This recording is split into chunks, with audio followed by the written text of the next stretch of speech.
Hello and welcome back to Brothers of the Arcana. As always, I am Alex Aldea. I am co-host Dave Ferrigno. And with us today we have... I'm Nadine, the guest. Very good.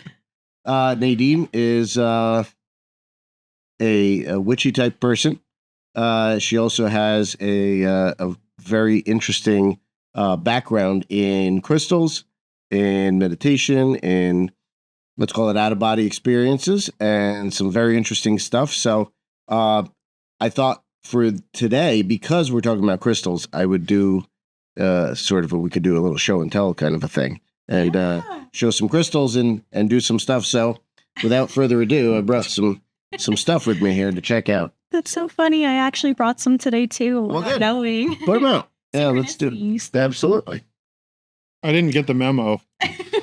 You don't have any anyway. It's okay. I got you. I have tons of crystals at home. Yeah, tons of crystals. Sad. So, yeah, could do something like that. Oh, we really did go all out. I did. Yeah.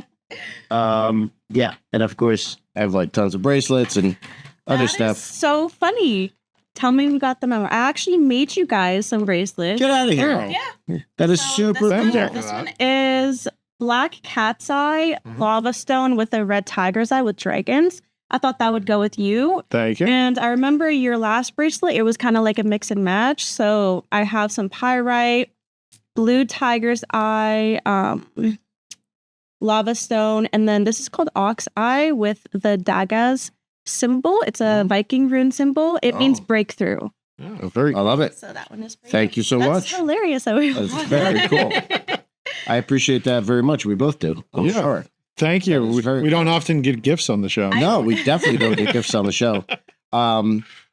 Yeah, some very interesting stuff. Tell us a little bit about your background. We'd love to hear a little bit about kind of how you started in this, what got you into it, and then we'll go from there. So what got me into my crystal journey is actually funny. My mom came home one day and she's like, she used to call me Nini. She brought me home a little clear quartz tower, and this is when I was still in high school. And as well as, I don't know if I have it on me, but it was a tiger's eye pendulum. And that is what got me started with my crystal journey.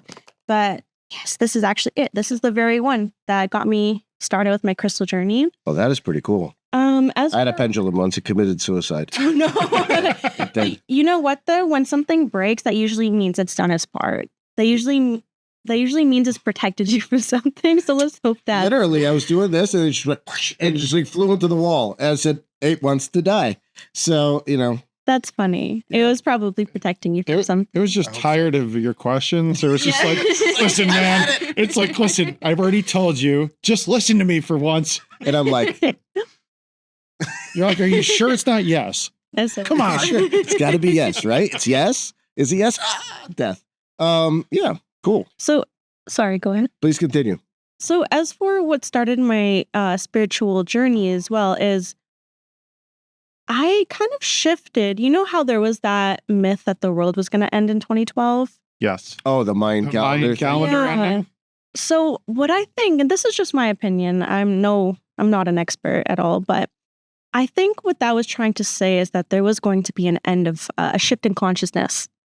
And I remember in 2012, and that's when I was probably in grade 10 back then, I started to feel different. I started to, I feel like, have more enhanced feelings towards spirit. And I could just remember telling myself, like, why can't I relate to anybody? Why am I feeling these things and no one else is feeling these things? And as for my connection to spirit, I think that the reason why I'm so connected is because when I was a baby, I had a near-death experience. That'll do it a lot of the time. I noticed that a lot of people that have near-death experiences tend to have a lot more of a connection more easily with spirit. But I was just a crawling baby, and I ended up crawling into my grandmother's pool. And by the time I was found, I was already like blue in the face. Oh, wow. So my brother had found me, and he was probably, if I was maybe less than a year old, he was probably 4 years old. And he went to my grandma, who luckily was a nurse, thank goodness. And he's like, Nini fell in the pool. So she had to take me out of the pool and she had to do CPR on me. I don't remember what had happened. I don't remember the experience, but thank goodness I survived. Yeah. And then I noticed, I know you guys want to get into the astral projection. No. We got plenty of time. Yeah. Don't worry. Okay. Take your time. We have 2 hours. Yeah. Yeah. Oh, So, Never more more. stuff I want to share. ooh, this is cool. Now he's just stripping. Exactly. Keep the shirt on, please. Wait So- till hour 2. Oh, you got your Moldavite. Well, I want you to. I want to see if you think that it's Moldavite. Okay. Because there's a lot of fakes out there, right? Yeah, there's definitely a lot of So, fakes and yeah. glass out there. Yeah. But I think that's probably what had jumpstart my connection to spirit.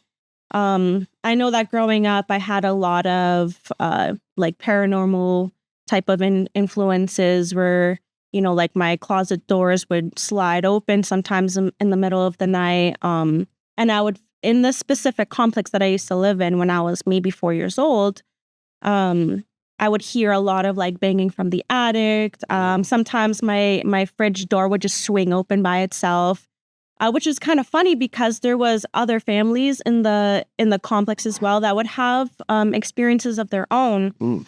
And the way the complex was formed, it was like a circle, but there was only one entrance in and one entrance out. And at the very entrance to the right side, there was an abandoned house that me and my friends used to explore. Not supposed to, but we would kind of catch ourselves breaking into an already broken in house, which wasn't smart because there was a police station right across.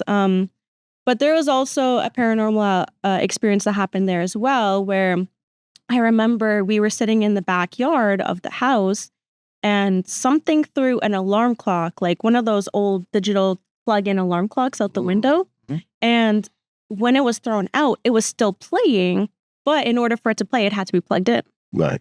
Oh, yeah, that's some of my paranormal experiences. Okay. Very interesting. So Feel free to take your jacket off, by the way, if you're actually comfortable. Yeah, You're very you can stay a while. make yourself if you like. comfortable. Go ahead. I'm sorry. So from that perspective, you mentioned you got your first crystal, the pendulum, in high school. Mhm. So is that where because you've had those paranormal experiences prior to that, did you feel like you had to set up some kind of protection for yourself? What was the catalyst to the crystals? Was it when you got the pendulum, was it to actually do dowsing, to start, asking spirit questions or whatever else, or, take us through that process? So I think when my mom got it, like I didn't really know what it was for, but I'm like, wow, these are really pretty. But she's like, Nini, look, these things can heal you. And at first I didn't really believe her, but I started doing more research. And I remember maybe a year or 2 years previous, there was a friend of mine that his mom she would tell me that there are stones that you can put along your body and those can heal you. And of course, at that time, I was very ignorant, so I didn't think anything of it. But putting 2 and 2 together, I started doing my research and I started learning that crystals are actually sentient beings and they emit vibrations. So these vibrations can actually alter and they kind of tune into the vibrations that our body is also emitting. If you're going into the chakras, each chakra will emit a different vibration, a different level vibration. So how I see it is, let's say for the example, this is a blue crystal. It's emitting a vibration that kind of resonates with the color blue. This is like the easiest way I can explain it. Our throat chakra is a very similar, it emits a very similar vibration. So these two can react to each other. And this is why you have blue crystals that help heal your throat chakra or activate it. Whereas you have... like blue kyanite, for instance. Exactly. Yeah. Whereas you have like a black crystal or red crystals that will connect and tune into your root chakra. And this will help elevate it or heal it, and so forth. No, that's great. Yeah. Absolutely. So that's lapis lazuli, right? Mhm. This is tourmaline, black tourmaline. Mhm. This one is flower agate. Flower agate. That's Yeah. really great for Isn't that pretty? entrepreneurs. Yeah, that's it's very cool. This one is, Golden healer, or I think that one's golden healer. I think so. Yeah. Something like that. It's yeah. it's another. No, it's not a Tektite. I don't think. This is the Super 7. Talk a little bit about this. I am a little bit stressed from my memory, but I do know that the Super 7 is made out of seven crystals combined. So I know it has smoky quartz, clear quartz, amethysts, and I am lost. We can That's Google okay. that. We We can can Google Google We'll that. go to pop quiz at the end. Yeah, if you can remember also. Please drop all of the crystals, all 7 crystals in the Super 7 in the comments. Yes, please do. We got a couple of obsidians. This one also has red tiger's eye, Which is good for vitality. If you're having issues, that's really good for vitality. red carnelian, obviously amethyst. This one's an interesting one. Somebody gave me this a long time ago. It's technically citrine, but it's a very orangey sort of a citrine. It's a heat treated amethyst, which usually You think so? Yes, which usually people will sell as citrine because citrine. This is actually a real citrine here, and you can see that the color is very different. So this is real, and they're a lot more expensive. But this is a heat treated amethyst. Oh, interesting. Which it still gives off a vibration, so it still helps alter and heal you on a spiritual level. Okay, interesting. Fair enough. Now, tell me this. Because this one comes with a weird story. So this one, like I was going to the Don Pepe's restaurant. Of course, yes. Which one? The one in Pembroke, the steakhouse right on which is still currently closed. Still currently closed. I don't know what they're doing over there. But I went with a buddy of mine, and when I got out, this stone was sitting right by the driver's seat of my car, just there right by the door. It wasn't there when I came out, and so I said, "Well, that's kind of interesting," and I didn't know what it was. I still don't 100% know what it is, but we can. So I went to Sedona, and I went to one of the rock shops over there, one of the big ones, one of the tourist traps places. And this lady was there, and she threw off a very gothy energy, but dark, like not a good energy. And she basically came up to me, and I showed her the stone. She goes, "Oh, that's a garbage stone. Just throw that away. You don't need that." And I said, "Ooh, that seems weird to me." And it immediately hit me in the gut, like she does not mean me the best of energy. So I went to a couple. So I heard Siberian quartz, maybe, or I don't know what. But if you know, or if you can think of it, that would be cool to know. I mean, it's interesting. It would really depend on how the stone was found. But it does have an inclusion of what looks like maybe smoky quartz. Or maybe tourmaline or something. Or like something. That, yeah. But it's the way that it is. So tourmaline here, you see how it has like a very rocky look to it. You see how on the inside of this is pointed. So that could be quartz, like a smoky quartz, which is good because smoky quartz is a neutralizer, which means that it takes any energy and it neutralizes it. So if there's like, this is kind of backwards, but if there's like negative energy, well, we consider negative energy, which is bad energy, it will recycle that energy and make it good. But if you're looking at it in a science view, negative ions is actually good for us. Negative ions is what heals us, whereas like positive ions is like what microwaves emit, your Xbox or radioactive. But get PlayStations, boys. Get PlayStations. Nah. Those Xboxes are not good for you. I like Xbox more than PlayStation. I have an Xbox, but I have a few pieces of like Shungai or Shungai. Gorgons and stuff. Very good. But if this was found the way it is, this could possibly be a Lemurian seed, which is there's a funny story behind Lemurian seeds. The reason why they're called Lemurian seeds is because they're found just like these little pieces. Like there's no, they're not grown in those clusters. And there's a theory that when the Lemurians were alive, they put information in here and then they planted it in hopes that the next civilization would uncover them and uncover the information. That's why there's lines and grooves in them. That's fascinating. Yeah. Wow. Now, you're talking about, is that the little thing inside or the whole crystal itself? The whole crystal would possibly be a Lemurian seed. I know it's kind of hard to see, but, with the inclusion of possibly a smoky quartz there. Now, the big question. Is this peridot in there? Or is that, no, that's Herkimer diamonds. Yeah, because they sold it together because they said that they all sort of work together in a sense.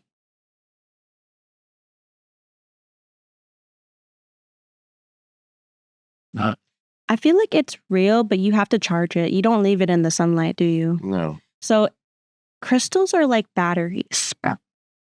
In order for them Ogres are like onions. If you want them to continue to work, you gotta charge them. And you can use a sun, the sunlight, put it in the sun for a little bit, or you can use the full moon because the sun and the moon will emit different energies. But certain crystals you don't want to leave in the sun for too long, like amethyst, because it'll actually fade it. But you should. I'm getting that you should actually cleanse it first with salt because it's been overused, and then you'd want to charge it in the sun for a few hours. How do you cleanse it with salt? Yeah, I was going to say, can you actually get into the process? Yeah, let's talk about it. Because clearly, and I've also heard that even with diamonds, like they say girls with engagement rings or whatever should put it in the freezer or do some kind of cleansing because it'll pick up energies. So there's different ways you can cleanse it, and depending on what your engagement rings. Or Alex with an engagement ring. Oh, no, I'm just listening. Guys like engagement rings too. Everybody likes a gift. Yeah. What's wrong with that? Diamonds are forever, apparently. Whoever came up with that. According to some sort of selling diamonds. Yeah. According to De Beers or whatever. Said Mr. De Beers. Yeah, exactly. So there's different ways that you can cleanse. Depending on what you're working with, you'll want to go with certain things. You can cleanse some crystals with just cold running water. You can cleanse them. I like to use Florida water as well. Oh, I go to Florida. Yeah. It's not actual water, so don't drink it. It's like a cologne. Yeah. It's like a spiritual cologne. Feel free to bathe in it. Though. Yeah. Yeah. I would only put like a few drops. Don't. Well, I take it a Romanian shower, and I can say that because I'm Romanian. it consists. I think mostly of like alcohol and like some lemon, and it smells like great, but it would burn all areas of your body. I would not suggest. Don't try that at home, folks. Listen, do what feels right. You know what I'm saying?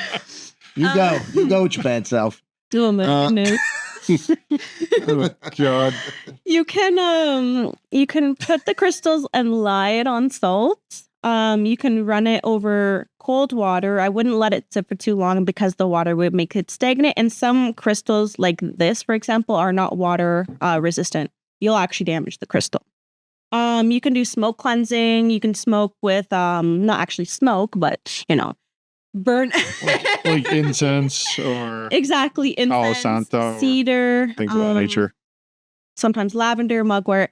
You can cleanse it with smoke. And I think it was incense, water, Florida water, and yeah, those are ways that you can basically cleanse it because, as they both mentioned, that when wearing jewelry or crystals, even yourself, you want to cleanse yourself, you want to cleanse your environment because energy gets trapped.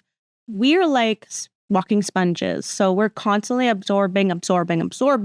So even we need sometimes a salt bath or a cleanse to kind of just like be rid of that excessive energy. So is there a way somebody could determine if they need to be cleansed? Like, yes, absolutely. Outside of obviously showering, because we need to be cleansed. we condone good hygiene here, but I cleanse you. Get out of here. Yeah, I'm sorry. Mm-hmm. I'm off my rocker today. Clearly, it's okay. Listen, there's no judgment. This is a judgment-free zone. No, it's not. Really. Only a little judgment. That's okay. So much judgment. Go ahead. Yeah. So if you notice that you're kind of starting to accumulate bad luck, your days are just poop. You think I don't know what I am allowed to say, so I'm just gonna go with poop. Fair enough. After the first 10 minutes, say whatever you want. It's fine. You'll want to do like what we would consider a spiritual cleanse. And everyone has a different way of cleansing. Maybe some people like to go to church. You can use a salt bath. You can use Epsom salt, Himalayan salt, or you can put actual herbs into the bath. Mm-hmm. To kind of like, there's a specific bath that I do where I don't know. I can't think of the name of these blue little cubes. They're meant for laundry, but a lot of people will use it for Tide Pods? No. Oh, We don't want to Don't bathe in Tide Pods. Don't eat them either. And don't eat them. Don't eat them. Gosh. No, That's a very centennial thing to do. they're kind of like a chalky substance, and I know that people use it in the Caribbean. I think they're called royal blue. People use them for spiritual practices to kind of be rid of evil eye. So I'll take like a nice little like a tin salad bowl. I'm not fancy. And I'll fill it with warm water. I'll put one of those royal blue cubes in it. I'll put Himalayan salt, and I put Florida water in it. And this is like when I just know like I need a spiritual bath. I'll go and I'll dump it over my body, and I'll wash myself, of course. And after that, I'll have a different spiritual bath that actually is meant to attract. So the first bath will cleanse away all of like the negative energies. And then the second bath will help attract sweet things in, because different herbs as well as crystals actually have a specific kind of energy that can be activated to work in your favor, to manipulate energy. So in the second bath, I might put something like milk, honey, and like the milk is like for what's a good way for like nourishment? Nourishment, thank you. That was the word I was looking for. Honey to attract sweetness, and basically same steps, but one is to be rid and one is to attract. Because once you be rid, you want to bring in the good things. So during that process, are you doing any kind of affirmations? Are you meditating? Is there anything that you're doing to also bring on that energy? So to cleanse the energy as well? Absolutely. So first and foremost, you want to cleanse the space. You want to cleanse the environment. You also want to cleanse the items that you're working with. So like if I'm working with herbs, I want them to be activated. Because if I'm just going to throw in lavender, that's not really going to work in my favor. I want to activate it. I want to give it a job to do. Then for mantras, it's what you intend. So the intention that I'm putting out there, I'm washing away all evil. I'm washing away all evil. It's as simple as that. It depends on what you are comfortable working with. So some people might want to say psalms. Some people, might just want to work with sound. And by sound, I mean like instruments such as a singing bowl. You can just kind of tap it, or there's gongs, or there's bells. Because just give it a little tap. Just a little tap. Tap-a-roo. You need more cowbell. That's right. Because believe it or not, these instruments are creating a vibration that can also alter us. Oh. Yeah. I've noticed that with the Himalayan bowls, and whether it's crystal bowls or the brass bowls. They're brass, I think, right? Isn't that? But yeah. I mean, they're so sonorous. And I had a therapist once, because, I need therapy. We all do. It's okay. Yeah. And he was going around the inside of the bowl with this, and it was just building the sound that they kept building. And it just cuts right through the middle of you. These ones. Ooh. Oh, this is a aqua aura quartz. Correct. And this looks like, I want to say shungite. I think it's obsidian, but I'm not sure. It could be shungite. It's either really. I keep it in my pocket a lot. I think it might be shungite because it's really light. Now here's a question on that front, because obviously those are rounded and carved and such. I've always heard that if you have crystals more in their natural form, it's better than if somebody actually not tumbled. Well, tumbled, or in that case, you have a little spear there. This is just my opinion, but I don't think the shape can really alter it too much. Okay. Although when you have something that is more of like a spear, it has more of like an emission from it emits frequencies from all of the sides. Whereas you have something like a tower, you can kind of direct the energy flow. Sure. That's kind of interesting. Yeah. Do you get anything off that aqua aura at all?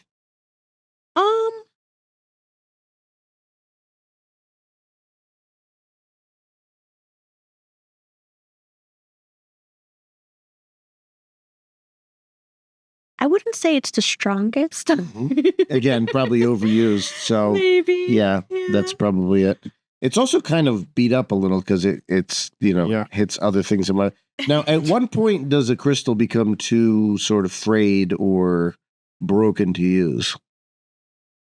I think when they break. So as I mentioned before, when a crystal, like if you have a bracelet or a necklace or even just a stone itself and it breaks, that's kind of like indicating that it's done working with you. Also, crystals, because they're sentient beings, sometimes you'll notice that they'll just go missing. This is another indication that their work with you is finished. I believe I saw somewhere that crystals are almost like the in-between of a crystal abandonment. Well, I think we all do. It's like I woke up one morning and it was gone. It didn't even say goodbye. Put its picture on the milk carton, but never saw it again. Didn't leave a note, nothing. I need closure, damn it. It's a toxic relationship. Very much is. Very much is. Very toxic. Yeah. I'm sorry. Continue. No, it's okay. That was funny. I think I heard it like multiple times that crystals are like the in-between form between a liquid and a solid. So like the vibrations are vibrating so fast that like they're, I don't know how to explain it, but they're like the in-between, the perfect in-between. Mm-hmm. So that is also possibly why they go missing, because maybe they're in a different dimension. I don't know. So you're saying crystals could be interdimensional beings as well? Yes, or maybe they just went to the next nut job that needs them the most. The next nut job. Very well said. So what exactly is, I mean, a crystal is a lattice framework, right? So it's a sort of a lattice matrix within which energy is, I guess, trapped, whether you want to use it, think of it as a battery or whatever, some sort of a hard drive like that stores, some kind of a vessel that stores info. So what have you found in terms of what could be stored in there? Have you experienced or experimented with any of that? I know that you can program crystals to do a specific job. So if you wanted to program this one specifically, like, yes, it has protective qualities. Mm-hmm. But if you wanted to program it to, let's say, protect the household, you can program it that way. How would you do that? There's different ways to do it, but for one way, you can meditate with it. You can kind of recite a mantra in your head, like, I am asking you to protect my household. I am asking to protect my household. You can create a sigil and meditate with it on top of the sigil. You can activate it with the elements, fire, earth, water, or air. So those are pretty practical ways. But like personally, I like to use sigils to activate my jewelry and my crystals. So that's probably what I would go through. So when you say sigils... you're right. This is rainbow obsidian. I saw the green shimmer. Oh, there you go. Yeah. So what does that mean?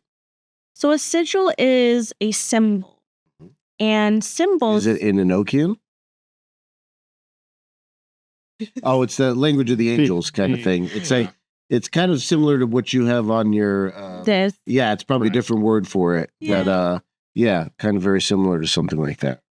So symbols are the universal language. Mm-hmm. And they actually work with our subconscious. That's why if you notice, all of the very famous corporations, we know them by their Symbols. Right. You know what those golden arches are. You know what that check mark is. Like, it's a universal language.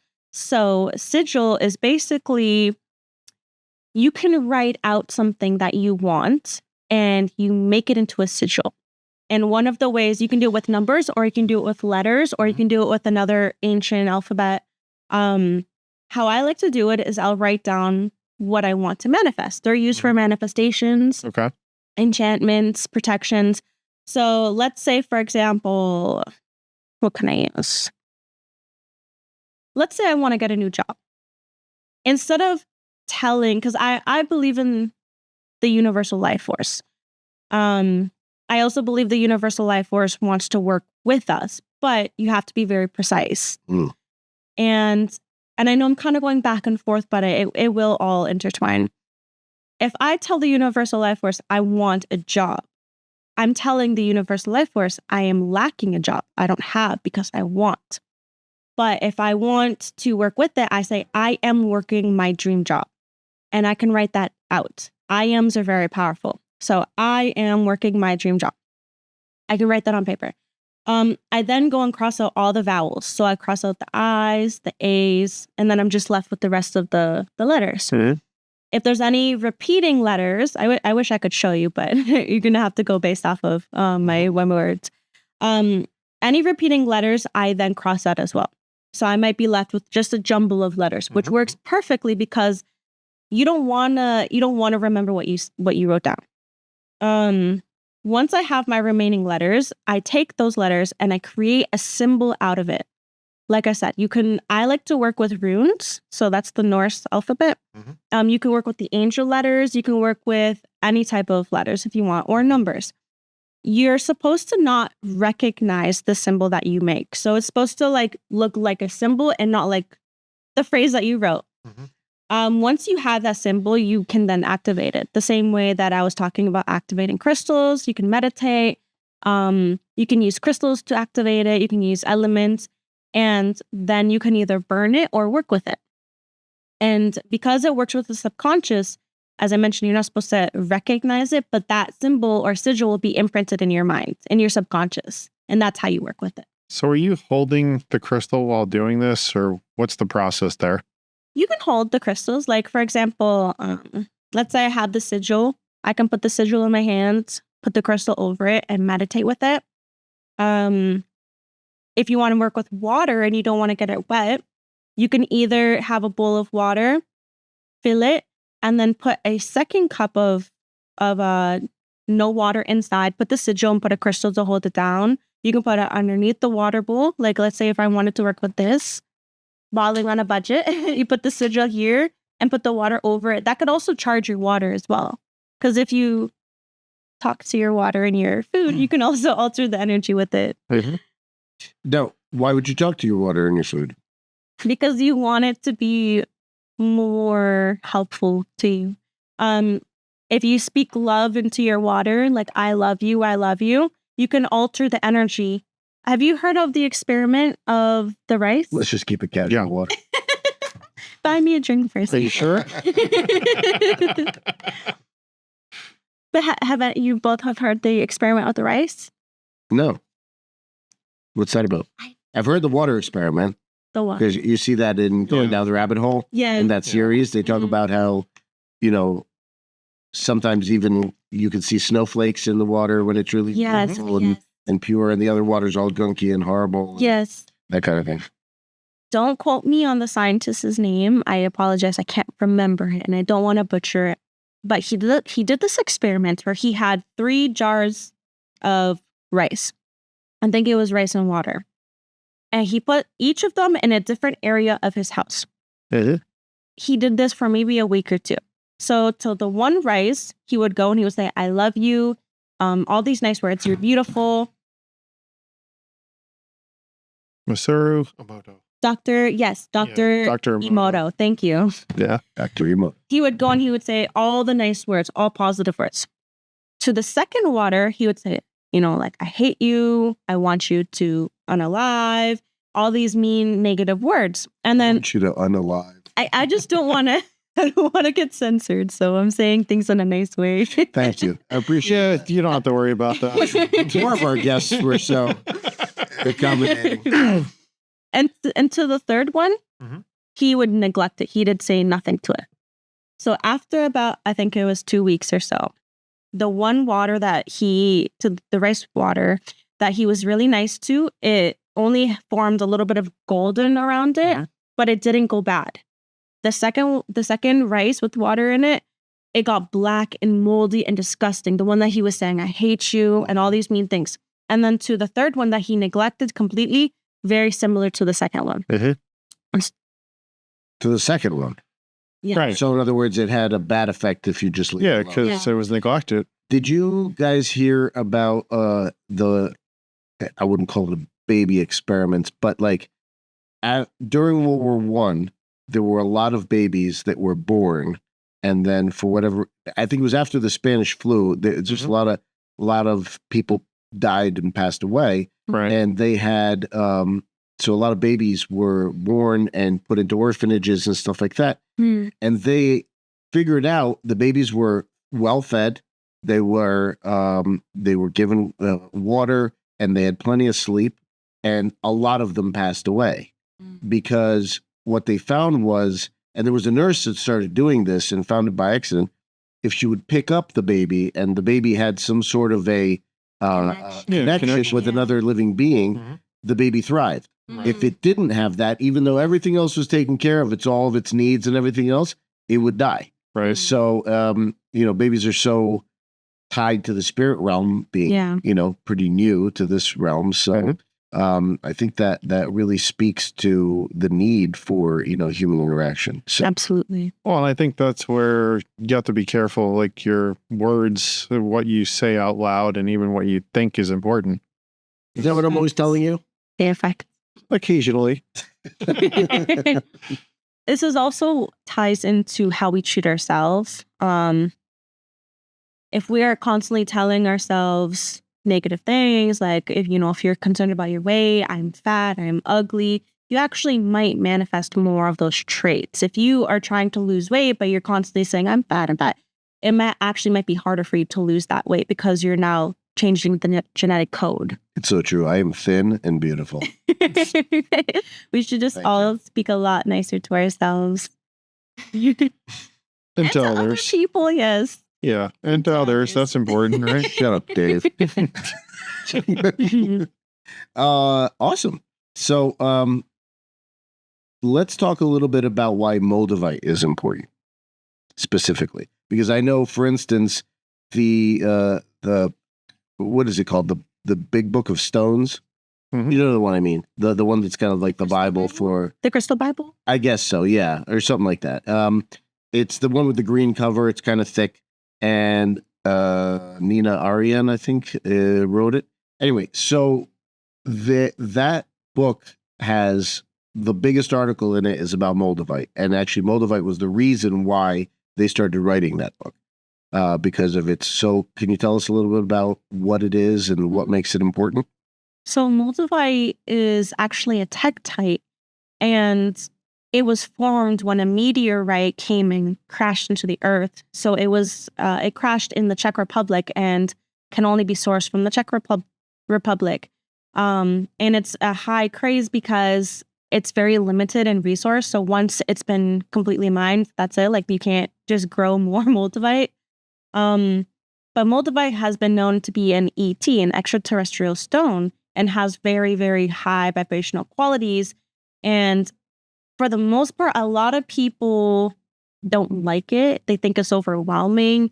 They say that it messes your life up. But what I think is really happening is that it's pushing up the shit that you don't want to deal with, and it's forcing you to deal with it right then and there. Yeah. That was interesting. You. It's like my iPad was literally all multicolored and was like flickering and everything. Well, we were else. talking about the Moldavite. I have a piece here. A few years ago, I used to have a little cage that had 6 pieces. But when I first got introduced to it, I became obsessed with it. It was like I need more. This is starting my. I mean, I need more. No, starting my spiritual I got a fever. journey. Yeah. But it's interesting because when I started first wearing it, this is when I started to have more enhanced lucid dreams, and I started being able to read and write in my dream. So that's interesting. That is interesting. So Yeah. from that perspective, I mean, obviously you talked about from early on after your near-death experience, you always had experiences with paranormal. You're saying after you got more into crystals, it really enhanced it, Yeah. increased it. So then from that perspective, what would you say, was the biggest impact to you? Like, was it that particular crystal, or was it just in general? I think this really helped my journey along. Mhm. I think when I was little, because I had so much fear in terms of what was happening and the paranormal stuff that was happening around me, I kind of shied away from the sensitivity to the spirit world. I know that when I first started to experience what I would consider an outer body experience, I would be filled with so much fear that I would actually stop the full transitioning from happening. Mhm. And this is like I could go as early as maybe 6 years old when I started the transitions of being able to hear things that were not there. But it didn't really go further than that, or at least not that I can remember, where I would hear music, I would hear noises with my eyes closed. And then I remember maybe I was 10 or 12, I would feel these very, very intense vibrations going in and out of my body. And I would be induced in sleep paralysis. So at that age, with all the horror movies I like watched growing up, I'm like, oh my God, am I getting possessed? What's wrong with me? And when I would start to get scared, I would notice that I'd become a little bit more and more awake. And then I would slowly start to be able to move my body again. But it never really went more than that. Okay. Until this one time. So that happened a few times as I was growing up, where it's like, I feel the vibration, but I don't see anything yet. Okay. And I can hear things, but there's nothing there. There was this one dream that I had, and you guys are going to like this one, this little hint. So I remember in this dream, I'm like, okay, I'm aware. Yes, I'm aware. I was having like dinner in the backyard with my mom and like her family and stuff. And I was so angry. And I remember just looking up at the sky and I'm like, I don't care anymore. Just take me. And during this moment, there was like this ship that appeared and it beamed a light down. And then I was getting sucked up in this dream. And I could remember that same feeling I would feel when I was younger, the immense vibration going in and out, was that exact same feeling that I was feeling during the dream of being lifted up. And I don't know if that was anything in that dream. I think it was just trying to show me, like, don't be afraid, because I completely surrendered to that feeling. Don't be afraid. And then when I got up, it was just complete blackness. And ever since that dream, I kind of just surrendered to that immense vibrational feeling I was feeling. And then I noticed from then on, if I stayed completely still and I wasn't afraid, then I would start to see things. Okay. So, like what kind of things? So the first step, as I mentioned, is it depends. It switches sometimes. Sometimes it's the feeling, sometimes it's the hearing. So it's feeling the vibration, then I'm hearing things that are not there, and then I would start to see things appear and form around me. And then I would notice, like, okay, I'm here, I'm dreaming, I can see my hands. And then I would usually end up in the room that I fell asleep in. There's either that, or I have this really strong spiritual connection to my grandparents' home, probably because that was the only physical, I think, stability I had growing up. So I created a very, very strong connection there. But I usually end up in the room that I fell asleep in, and then I start walking around the room. Interesting. It's interesting. Now, did you happen to catch our episode with Palo Santo? No. Very interesting dude. He had COVID, and he had it pretty bad, and ended up almost passing away from it, going into a coma. And he was in a coma for what, 2 to 3 weeks or so? Oh, yeah. He flatlined. Yeah. He actually had a out-of-body experience. He said that he saw the doctors and the nurses. He actually heard the nurses in the back of the room praying for him and saying, like, it's not his time. It's not his time. And then he was in a coma. I think it was from St. Patrick's Day. I think it was like April or March 17th through like April 7th or 6th or something like that. And it's crazy. He ended up waking up, in a new hospital. Because this was, at the height of like when COVID first happened. And and he ended up going to heaven, going to hell. Well, he went to hell first. Yeah, he went to hell first. That's usually how it happens. You end up in heaven, like. But apparently everybody goes to hell. Not just one person, or it doesn't mean that you're a bad person if you go to hell. Yeah. It's a passage. It's sort of like almost like a weird cleansing experience before you can move on from it, kind of thing. You have to, like the shriven, basically, you have to shrive away your sins through suffering. It's an interesting way to look at it. Yeah. And then you sort of move on from there. So I guess maybe if you take a salt bath beforehand, that's the way it's comfortable. I was going to ask, so if you're doing, these astral projections and such, do you ever have an intention and you're actually trying to explore or do anything, or it's just happening naturally? So at first it would just happen naturally. As I mentioned, like I didn't really have control over it growing up, but I started noticing more of a pattern as I got older. I remember that when I got my first job, it was at Target. I had the afternoon shifts and my whole sleep schedule had changed. So I remember that my shift would start at 3 p.m. and I would usually just try to sleep throughout the day and have naps. And I noticed that as I would have these naps, like I might wake up, do a little bit of like whatever I have to do, and then go to sleep at like maybe 10 a.m. or 11. And then I would wake up and then I would set another alarm, go back to sleep, wake up again an hour. I'm like, oh, I'm too tired, go back to sleep. I would notice that each time I started going to sleep, I would it's like my body would get more and more relaxed, but then my mind would become more and more awake. Sure. Also around that time, I started experimenting with binaural beats, but I noticed that with the pattern of waking up and going to sleep and waking up and going to sleep, as I mentioned, I was able to have more consciousness during the sleep cycles. And then I would notice like, okay, now I feel that vibration. Now I can hear things. Okay, I'm transitioning to an outer body experience. And with my experiences, I feel like when we're in that plane, it's not just one plane. It's like different vibrational planes going up and different vibrational planes going down.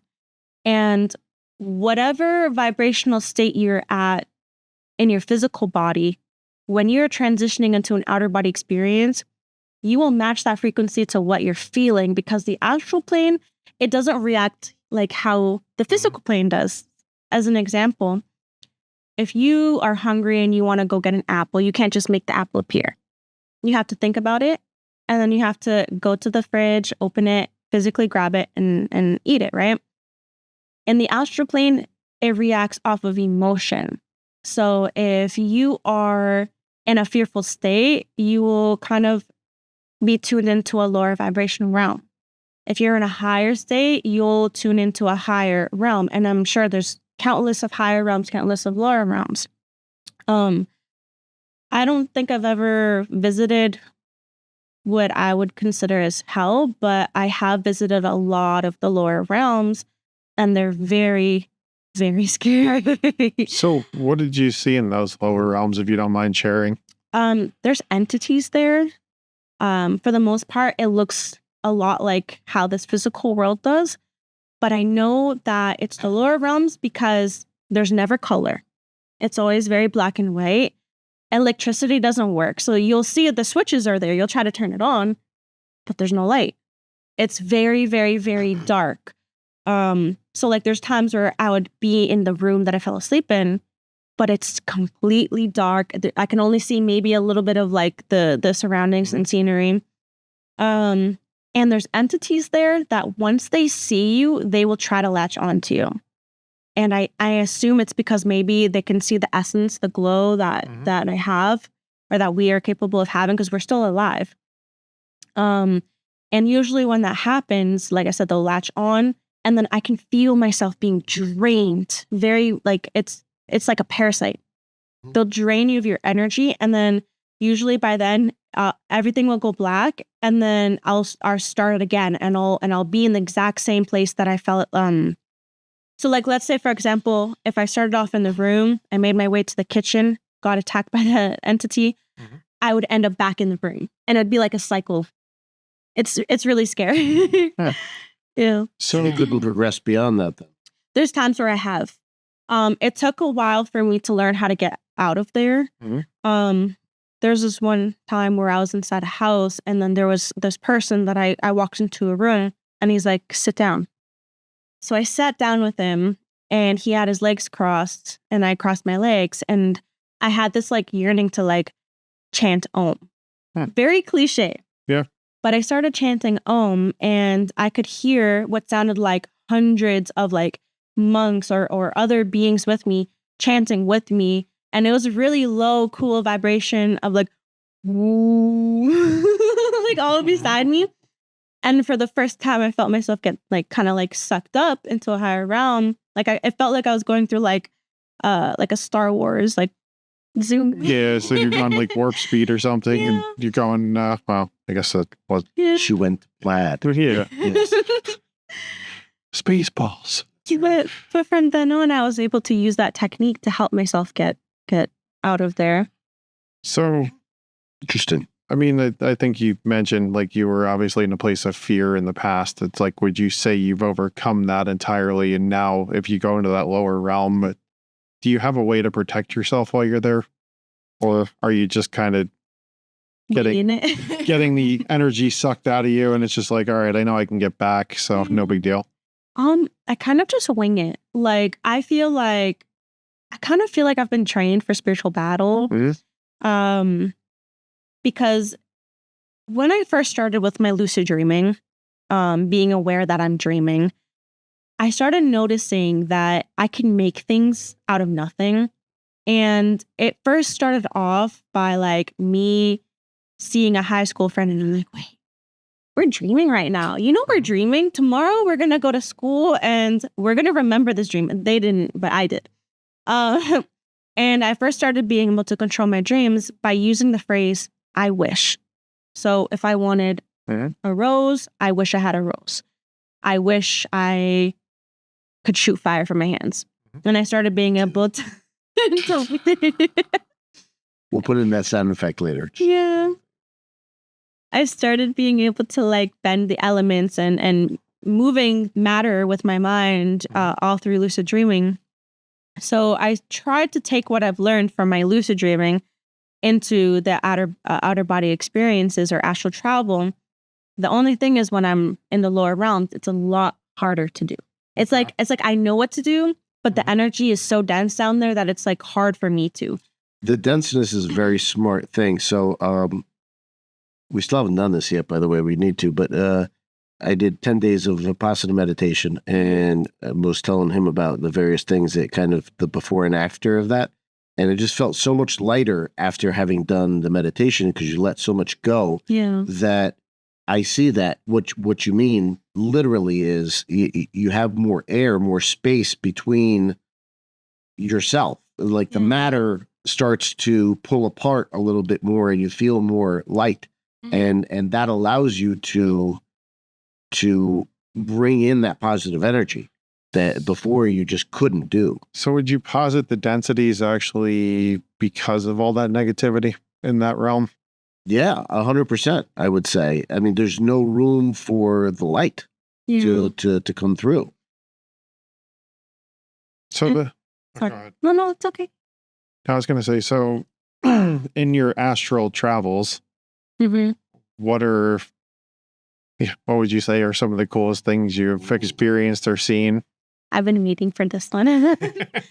Okay, so there's been a few times where I've had continuations of dreams that have happened, or at least continuations of the traveling.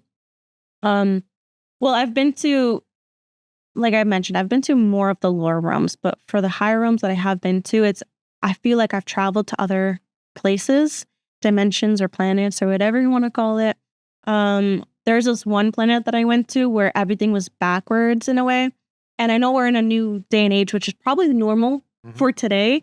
But the women and the men had their styles completely backwards. And everything was very vibrant. So like the women would be dressed in these more like... So it's West Hollywood, basically. Basically. They would have these vibrant like purple mustaches or like blue mustaches. And then the men would be all wearing makeup. And that was like I said, it's the norm for today. But 20 years ago, I don't know about wasn't as much. It's not overstated either. I mean, it's not like... But... It's not Task Times and Don't Town. Maybe for some less than we listen and we don't judge. Right. We're not judging. We're just saying it's not necessarily the norm. Also, we're not listening. Go ahead. I'm sorry. No, it's okay. I would say the coolest interactions I've had is what I would believe to be extraterrestrial encounters. Okay. There's been a few, but the biggest one that I have had was two parts or three parts of a dream. The first dream, I was on my grandparents' house. It was very dark there. I was in the lower realm there. And I remember going up the stairs, and their bedroom was to the left of me.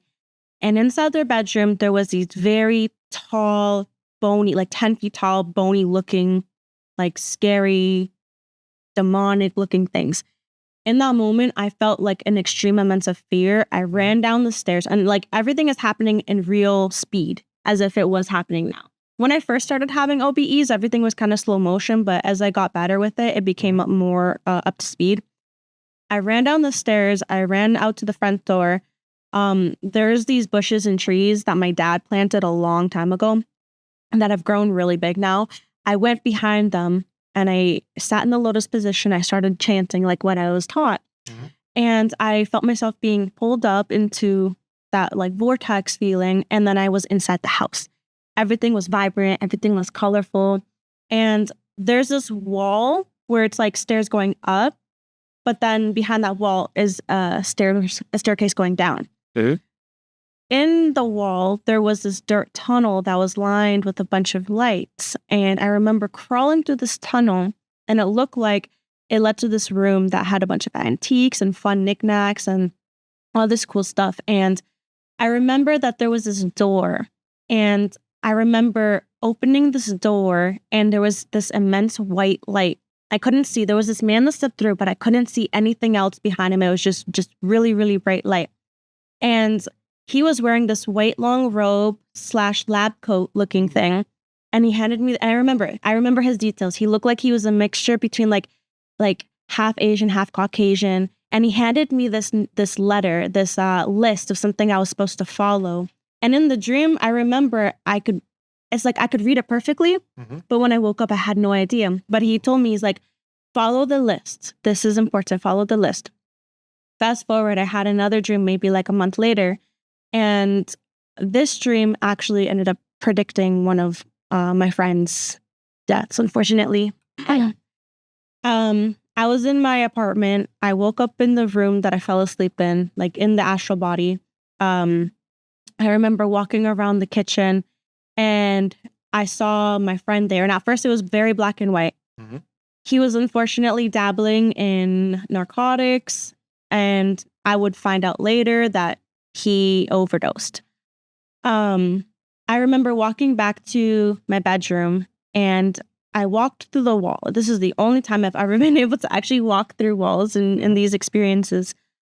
And instead of my backyard, it was a very, very far field of almost like what you would see like in movies, like the cornfield, the wheat fields like swaying back and forth. Mm. And I looked up at the sky and I said, I'm ready. And the moment that I said, I'm ready and I'm ready to meet you, I don't even know why I said that, but for some reason it just felt right.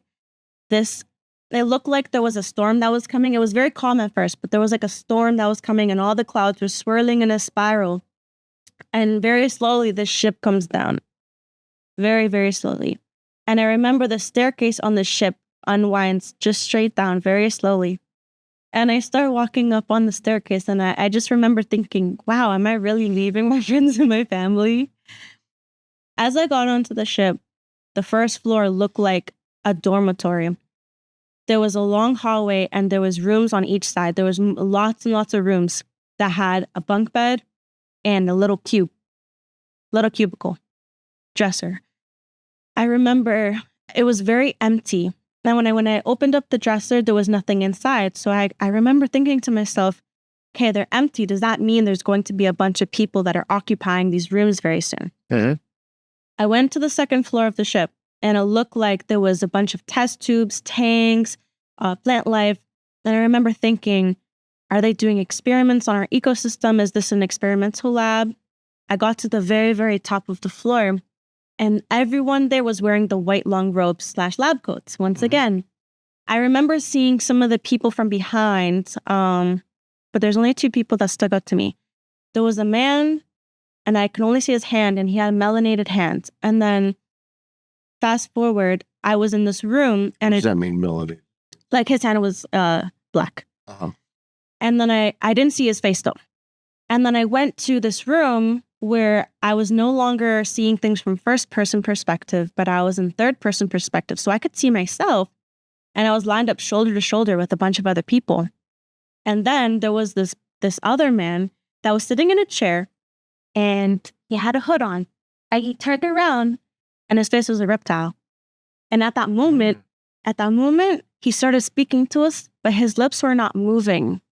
I could hear him in my mind, and he was talking to all of us, and he said, "We're going to come back for you. Not right now because you're not ready, but we will be back." So is your interpretation that was one of the reptilians maybe that you're talking to? Or I mean, with the It research, wasn't a butterfly. well, clearly. the thing is, I think so, but I don't think it was just the reptilians. What the research that I've come to, I think that was Anunnaki.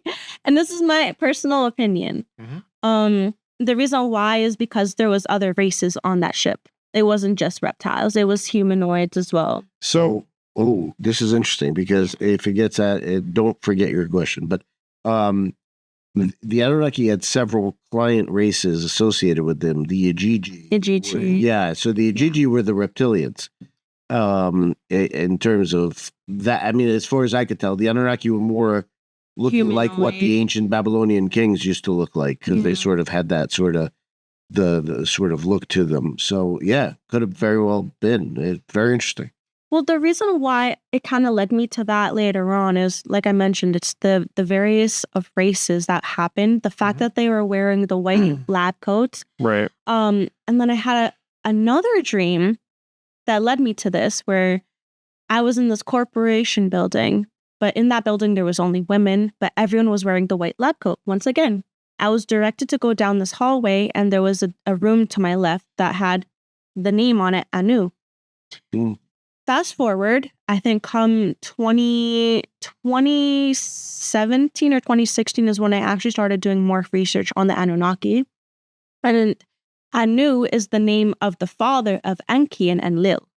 Right. The two brothers, that one of them was for human development, the other one was against human development. Right. And there was also, what was it? The Enuma Elish? There was Enuma Elish. Yeah. Yeah. Which was the creation story in ancient Babylon, right? Do you guys know a funny theory? You want to hear one?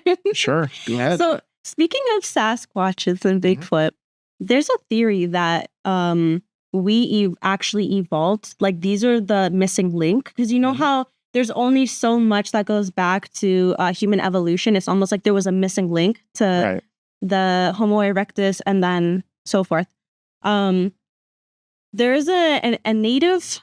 There's an indigenous story, or I don't want to call it a story, but a belief that they said that the Sasquatches would communicate with them, and said that there was a race a long time ago that came down from the sky, and they're afraid of them because they would take them and they would do experiments on them and basically turned them into what we would consider as humans today.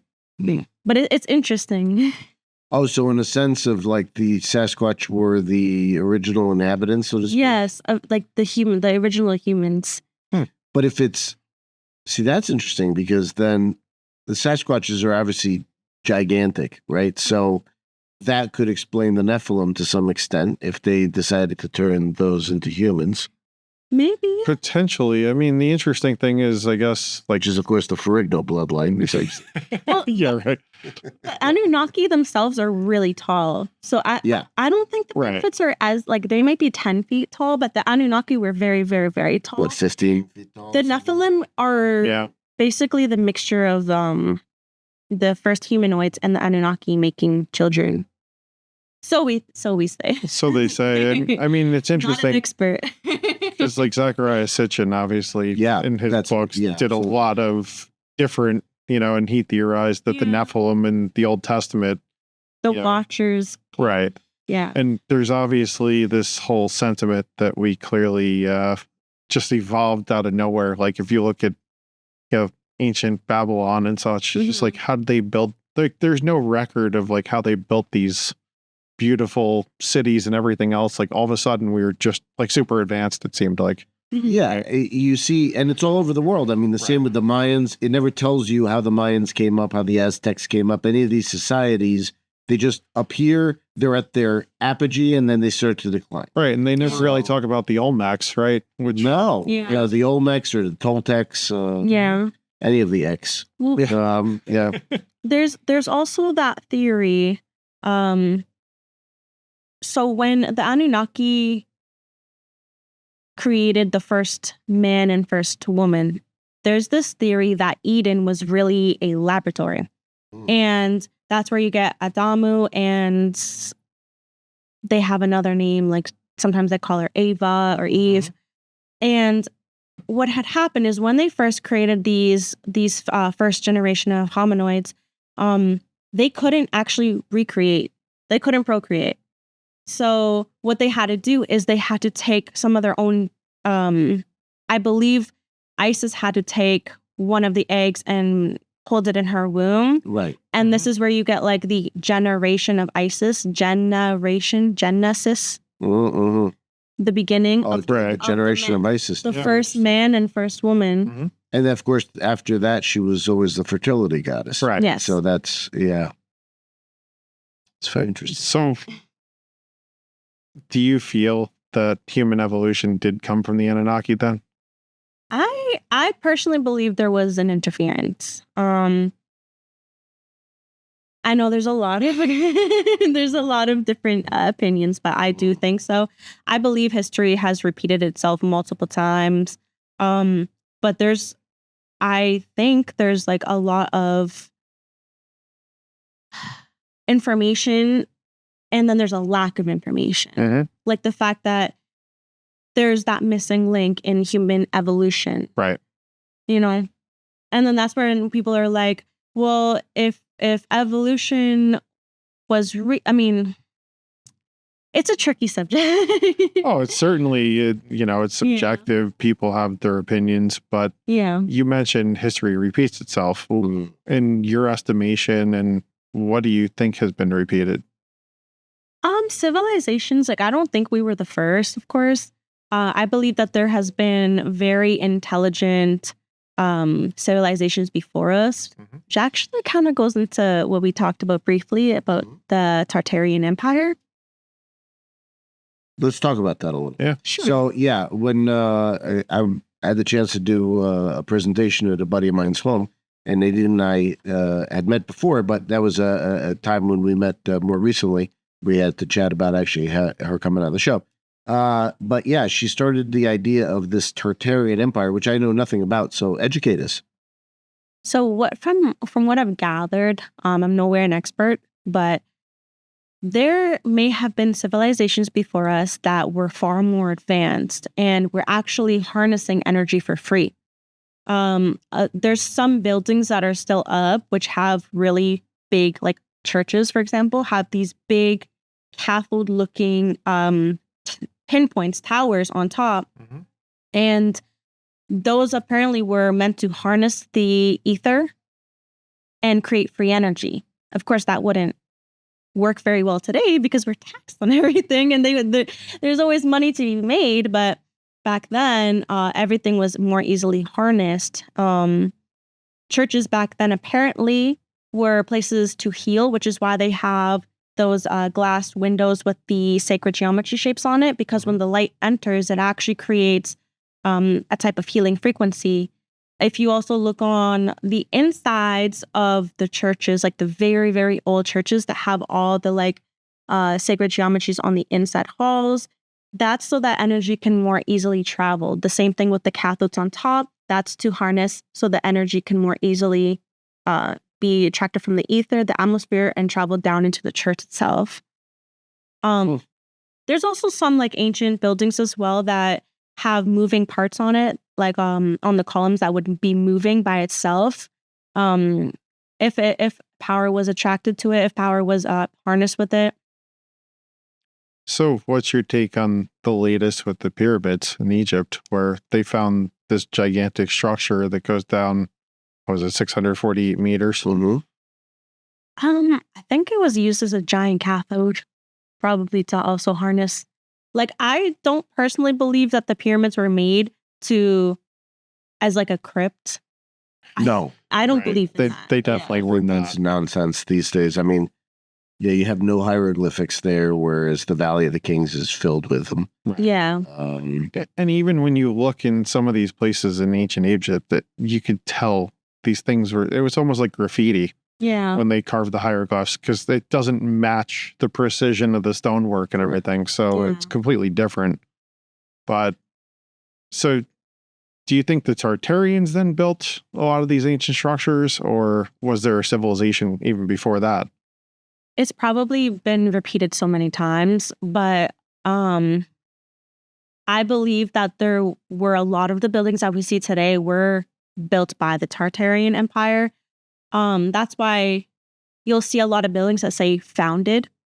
And it almost seems like they're like, we found it in 1980s or 1966 or however long it goes back. But if you notice, and there's a lot of them in Jersey, there's a lot of buildings that are sticking halfway in the ground, Right. where you have windows that are just halfway that don't make sense, or doorways. And apparently there was this big mud flood that happened. And if you notice, like kind of similar to the pyramids, how there was so much more underneath. Right. Well, the same thing with the Easter Island heads. Mhm. We thought they were just heads, Right. but we dug under and there's whole bodies connected to them. Yeah. If you build, you'll see it in a lot of constructions. If you actually dig up these buildings, you'll notice they go way, way deeper, which wouldn't make sense. Right. They have like a couple floors down, and there's, I don't know if you've ever heard of it, but there's all these underground cities Uh-huh. that are like in, I think, California. I'm sure we have them here. Why would we have all these underground cities? Well, you look like Cappadocia and Turkey and such. Like there's these giant underground megaliths, and well, they had megaliths, but also the superstructures that go down hundreds of feet in some cases, or even more. They do. They do. And of course, Göbekli Tepe, which we talk about like every time, every show we've ever had. With all those etchings on the columns, and Yeah, exactly. And the fact that it was probably purposely buried at some point. Do you know what? Andreas. Do you know what the? Yeah, I was gonna say, what was the time frame of the Tartarians? Do you know? I From your so I research. do, yeah. But there's a theory that like the year that we live in is not really the real year. Like on some of the coins you'll see like the 1930 or whatever, but apparently that one actually might be a J. So we still might be only in like the hundreds. I can't say I know a lot about that theory, but I have heard about it. Yeah, That's interesting. First, where did you come up with that, or where did you run across that? Probably TikTok or Instagram. Oh, well. Yeah. the authoritative source of the world. Yes. It's not very. There's on Wikipedia. But there is a theory in terms of Chinese are like, what else can we get these? Yeah. Americans No, to believe?" that's- Like, believe us, yeah. trust us. it's funny that you mentioned that, because you know the Great Wall of China. Yeah. No. So they're saying that actually might have been one of the Great Walls of Tartaria, because the walls that are higher are the walls that are facing towards China, whereas the walls that are lower are facing away from it. So if they were meant to protect China, then wouldn't the lower walls be on the inside and the higher walls be on the outside to keep everything out?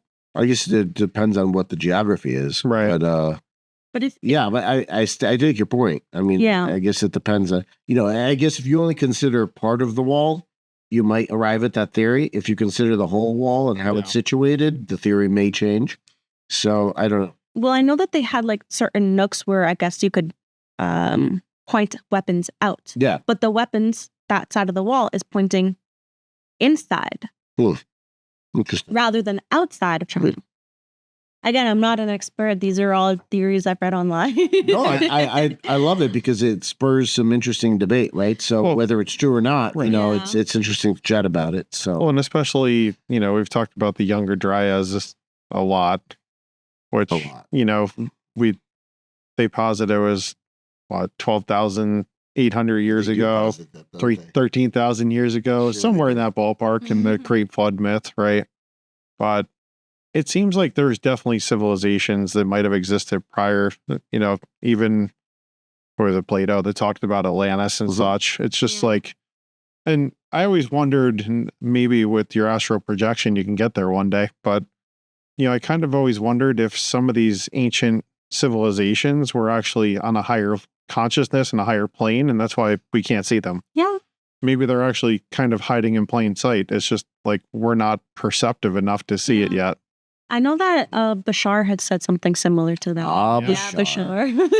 We've talked about him a few times. Pretty much every show, Tim. Yeah. So you bring up Bashar, which brings up an awesome point that I was actually going to make, which is that the multi-dimensional thing is a thing. So Bashar is always talking about the fact that his world is just on a different dimension than ours. Yes. It's another version of Earth. So why couldn't and I always butcher this name, but when the Tuatha De Danann, or I'm sure Jerry's going to be like, what is that? He's our Irish friend. The original inhabitants of the Emerald Isles, when the Saxons came on or the Vikings came, and they were warlike people, these guys are like, screw that noise. They just turned into the raindrops and disappeared. Yeah. Right. So Is that the mother fairy? Something. well, that would be Titania, I guess. But I think. I think I know who you're talking about. Yeah. So it was a whole bunch of people. It was a society, let's Right. say. Yeah. And then they sort of, they say they turned into the raindrops and sort of And just went. disappeared. But so that idea is, why couldn't that have happened with Atlantis, with Lemuria, with all of these previous Right. civilizations that are just in a different dimension than we are? Maybe when we start again, Yeah. maybe we just get whisked into a different dimensional pocket, and then we have to we start there. Who's to say those other ones aren't continuing in their own? Yeah, and it sounds like with your journeys in astral projection, you're actually seeing, I guess, the physical world as you know it, Mm-hmm. but you're in different realms in a sense, right? It's like you're, I guess we're going Stranger Things at times, the upside down or whatever. And, Yeah. there's like these darker realms and there's higher realms. And like I do a lot of paranormal research as well. It's like, and I've always wondered, is it just like, is the paranormal actually always just here, but we don't see it because the human eye can't perceive most of the spectrum? Mm-hmm. Or are they in a higher dimension, higher plane, lower plane, whatever it is? So I like to look at reality as like a big book. Mhm. Different realms are a different page. If we think of ourselves like a radio, we can alter our frequency to tune into different frequencies, different realms. I don't know if you've ever heard of Dolores Cannon. Mm-hmm. Sure. So she talks about how Earth has now begun its journey into splitting into two Earths. So you have the higher Earth and the lower Earth. You talking about 3D, 5D? I think so. Yeah. Mm-hmm. So apparently this journey has gotten faster and we're getting closer to that division. So the more higher vibrational you start to become, you're going to tune into the higher realm. The more lower vibration, you're going to stay in 3D. I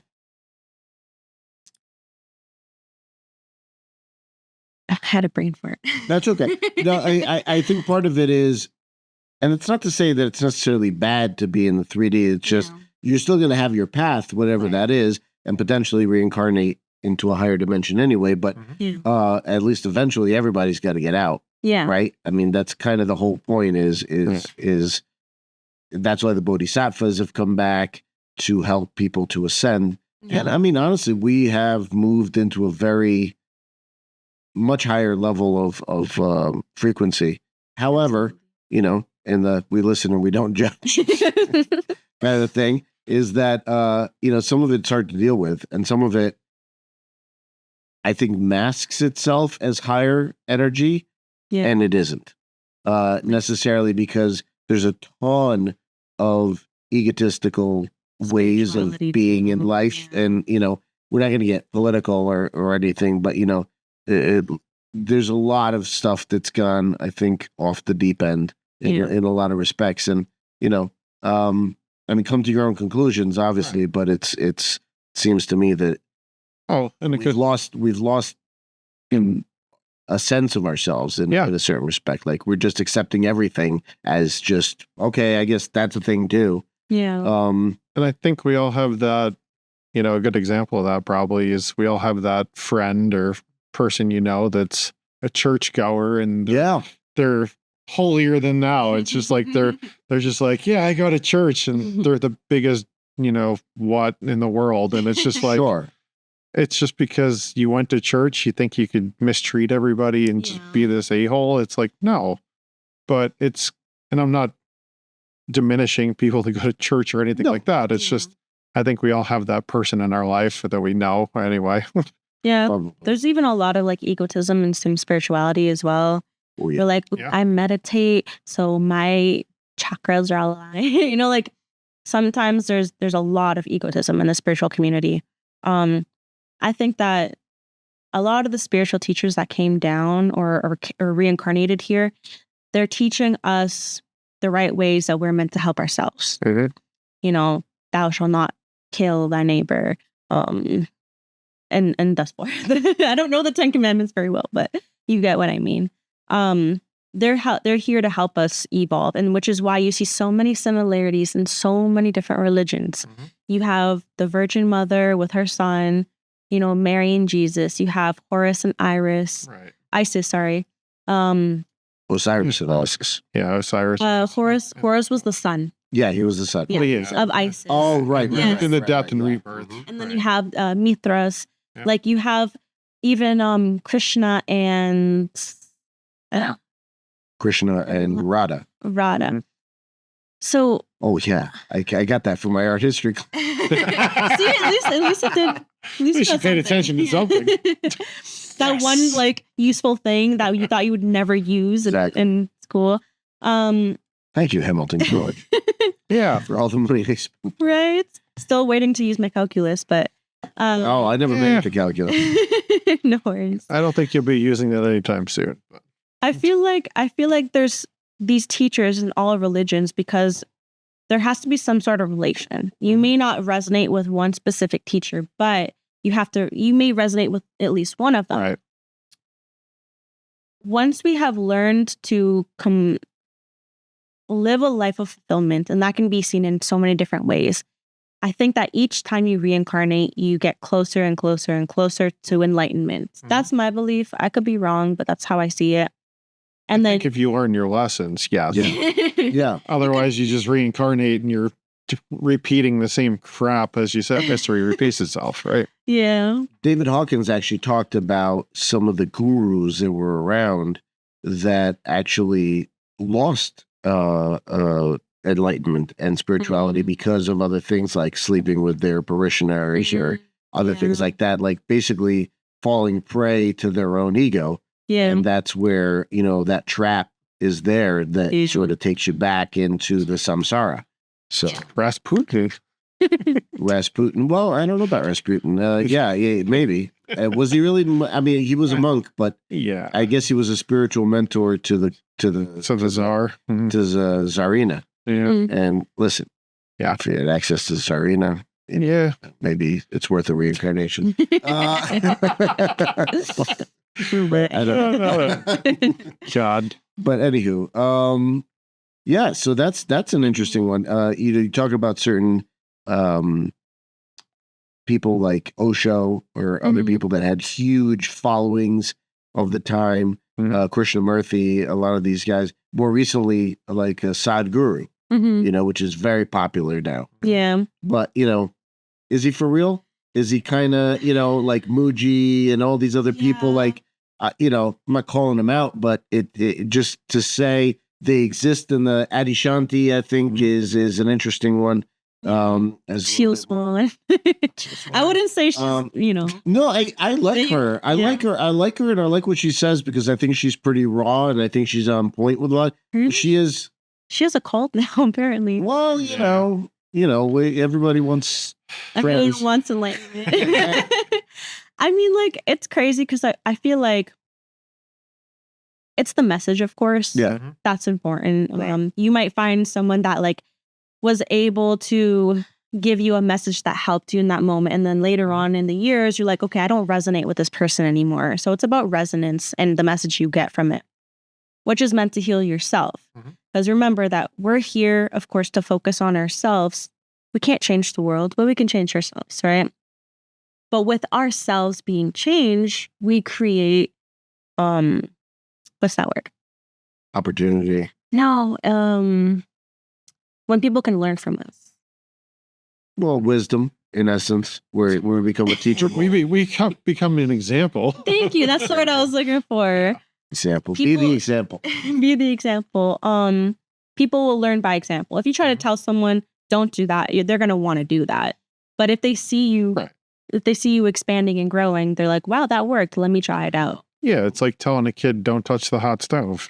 It's like they'll go and touch the hot stove. And then they realize it's like, well, that's why I told you not to touch the damn stove. It's like reincarnation was meant for us to gain oneness with ourselves, but also oneness as a collective consciousness.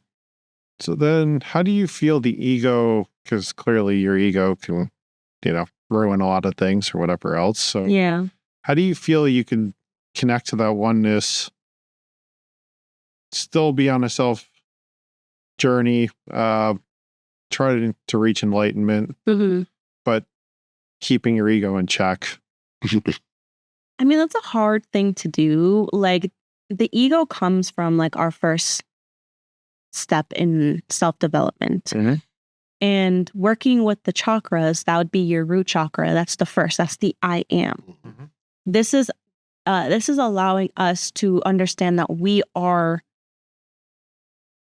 It's a contradiction because we are our own entity, but then we're also part of like a collective consciousness. But it's the first. It's the I am. I think there's healthy ego. The ego keeps us safe. It keeps us kind of like safe from things that could harm us Mhm. in a way. Right. But I think if you have a balance of ego, you don't get to. I think it's healthy. Like, small amounts of ego are healthy, I Yeah. think. But then all right, so you mentioned earlier source. Mm-hmm. What is your interpretation of source? And is source the same as God, or do you think it's different? I would say how I see source is God, but I don't see a man in the sky. I don't even like to gender God. Because gendering is kind of like taking away from God itself. It's limiting God, Sure. Right. I think it's a frequency. It's just a universal source, the energy. Uh-huh. Some could say it's unconditional love, but I see it as just like a energy, vast energy. Take us through the chakras. So you have 7 major chakras. You have root, which is just below the pelvic bone. You have sacral. We'll demonstrate on Dave. Dave, get it. Show us your root chakra. I'm sorry. Go ahead. Oh, Okay. hold on while I whip this out. think of like your tailbone. So chakra in Sanskrit. Sanskrit. Excuse my French. First, your Sanskrit. It translates to wheels of energy. You have 7 major ones, and each of those wheels of energies, each of those chakras governs a different way of your body, a different way to heal, a different way to manipulate yourselves. Mhm. Your root chakra is the first one. A lot of the people here on Earth right now are only activated their first 3 chakras, which are connected to the physical realm, the material realm. Your root is the color red. This is the I am. This governs, your ability to feel secure. This governs your ability to feel safe. When you have an overactive root chakra, you might have something like a sex addiction, or you might be very, very, if you have a blocked root chakra, you might be very fearful. You want to balance that. The second chakra would be orange. That's kind of like near the womb area. And this governs over sexuality and creativity. So if you wanted to work with crystals, you could work with carnelian, with citrine, if you feel like you're having kind of like a mental creative block. Then you have your solar plexus, which is in your belly button area. This is the color yellow. This is connected to willpower. So people that have like a blockage in their solar plexus, they might have low self-esteem. They might feel like, they're going through like lazy blockages, like they can't get themselves out of bed. They might have confidence issues. If you want a good stone to work with, this is pyrite, also known as fool's gold. One of my favorite stones, especially when I'm dealing with anxiety. This helps me kind of work through that. The next chakra, after the solar plexus, is the higher chakras. So you have your heart chakra, which is the color green. This is, of course, connected to your emotions. This is connected to your self-love, your compassion and empathy for yourself and for other people. If you're having a blockage or an underactive, you want to work with something as easy as rose quartz. This will help with universal love, forgiveness, and sometimes just self-compassion. What about working with something green like malachite? Yeah, you can do green or pink. Green or pink. Green or pink? Green or pink. The next would be your throat chakra, which is located here, and this is the color blue. When your throat chakra is blocked, you might have trouble speaking up. If you have an underactive one, you might feel like you can't speak your truth, or you're very low voice. Do you feel like you're not heard? People that are very argumentative might have a overactive root chakra. So you want to balance it. You can do the lapis lazuli or lazuli. And then after you go to your third eye, which is indigo or purple. And this is the eye that allows you to see into the unseen, to connect with spirit. You can start working with something as easy as amethyst, which kind of gently brings you into the spirit realm, gently raises your vibration, or you can go full kick down the rabbit hole and work with Moldavite. And this will force your third eye open. And then you have your crown chakra. And this is usually white or all colors. And this is the opening at the top of your head where information can go in or out. This is how source connects to us, through here. Now, if you think of your chakras like a flowing river and things are flowing freely, you're good, you're balanced. But if you have them closed off and you think of yourself, imagine this was filled with soda and you shake it, what's going to happen? It's going to explode. Right? Yeah. So that's what happens with us. Not physically, I hope not, but try not to explode. try not to explode. Yeah. If there's no channel for it to run slowly, then we're blocked. We're gonna get over emotional. We're gonna have like a lot of things that are not working in our favor emotional. So to unblock it, it helps things flow freely. We're usually our better self. We have, we can what's that word? Work in the flow. That's where like creative insight comes from. When you can be more channeled to spirit and to the divine. Very interesting. Yeah. So you have those. So I heard, it's not that the chakras, because the chakras have to be open and working all the time in order for us, I think, to be on this plane of existence. So it's like we lose access to them somehow. Yeah. We sort of obscure them. Desensitized. Yeah. So how would what's a general sort of rule of thumb for working with chakras in terms of like, yes, you have different quality stones that you could use, all the different colors, but how would you go about actually, creating a better bond with these chakras? Is each one different or, they're all, in other words, how would you create that bond? Is each bond different? Yeah. You can use different methods, but they would have to differ. So as we mentioned for the crystals, the different colors will connect to the different chakras. There's also frequencies, like the singing bowls. There's frequencies that connect with your throat chakra. There's a specific frequency. If you imagine the Roy G. Biv, it also connects to the certain piano keys. So different frequencies will connect to those different colors. Right.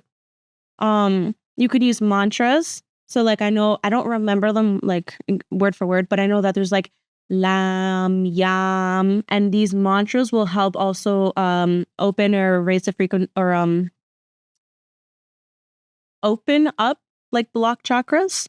So there's mantras, there's Reiki. You can have someone do Reiki on you, which like moves the energy around if you have a blockage.